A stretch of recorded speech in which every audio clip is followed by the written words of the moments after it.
Hello, this is Joanne, Colorado. I wanted to do a quick video on how to create bird baths that not only run during the winter, but that the birds love to take baths in. And I have custom designed these bird baths. All kinds of birds and shadows over my head of birds who are headed this way and turn around and go another until I'm gone from here. But this bird bath is about 10 to 12 inches across the top. It is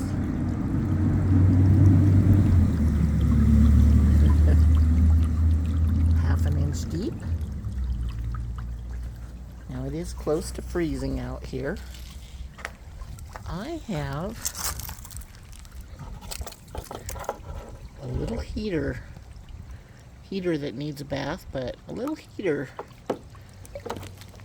that is in that water, and it's been getting down below freezing every night. But that little bit of heater in that little tub keeps this water warm enough. Now, that's about an 8-gallon reservoir. If it was underground, it would be way better insulated, but I rent, so I haven't put it underground. But if I put that tub underground, put a cap on top of it, rocks over the top, I just had an access hole or something that I could put the heaters and the pump down in, it would keep this insulated way better. The cement here is about a half an inch thick all the way up to the top, and it just has one little rubber tube that goes up to the top where the hole's drilled, and the water comes out, runs down the sides, right back down into the reservoir. When it gets 20 below, that water on the outside sometimes freezes on its way down to the base. So the warmer I keep it and the more insulated it is, or it being in the sunshine, helps keep this water warm and keeps it flowing even if it gets down below zero. I have another little bird bath up in the tree.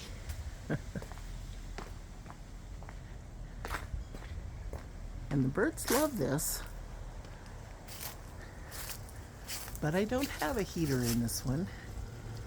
And you can see the icicles. If it gets too much colder, this will freeze up solid. I have this little bird bath in the corner. And this one's just a bowl that works really, really well when I get a heater. I ran out of heaters. So I poured the water out because I didn't want it to freeze and bust the bowl. But as soon as I get one of those little heaters, I'll just set it down underneath that plate with the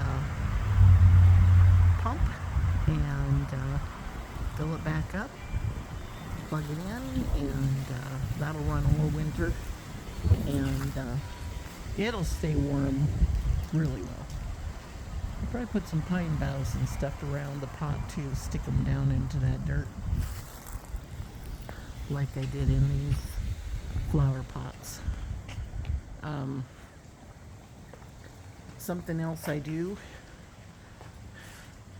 this bird bath attracts a lot of birds, but in my flower pots in the winter, I put branches to keep the predator birds out, and all kinds of boughs that insulate my plants that are down in there so that they'll come back next year. I get these branches at the recycle place where people who trim their trees dump all of their trash. Anyways, you can recycle these and make the most beautiful wreaths. You gotta get them fresh. It'll insulate your pots, but it makes the birds feel like they've got someplace really homey and cheerful. And if you have bird berries, juniper berries, like these. You put these in your flower pots. The birds, when they're hungry, they will come in, land on these little sticks, gives them a chance to decide if they're going to go to this little feed dish, get some suet, go to that food dish over there. I get up to 30 finches in this one at a time. It's an elephant ear leaf that I put cement over and made a feeder dish out of it. But they want to be able to land somewhere. And when they land somewhere, so that they can check it out and make sure that it looks safe and decide where they're going to land on the bird bath. I have more pots along here. Sorry. In this other bird bath, because I have little copper lines, I unplug it at night so that the water runs down so that my little copper lines aren't freezing and busting. It's shallow, so that if it forms ice, the cement is thicker and it will not bust it. The ice will just kind of form and raise up and expand upward, and then in the morning it'll thaw out again when the temperatures come up. Here's another bird bath. It's not flowing real fast, but I designed these so that all I have to do is unplug it. When it kind of gets slowed down, stuff will fall off the filter, or I can squirt water down the water tube. But then the water just runs back down, and I don't think I have a heater. Oh, yeah, I don't have a heater in this one yet. It's just darker and in the sunlight. But man, the wind is cold out here, and it is getting ready to snow. Feel more like winter. But yeah, the birds love to come to this bird bath in the morning. And this one's a little bit deeper.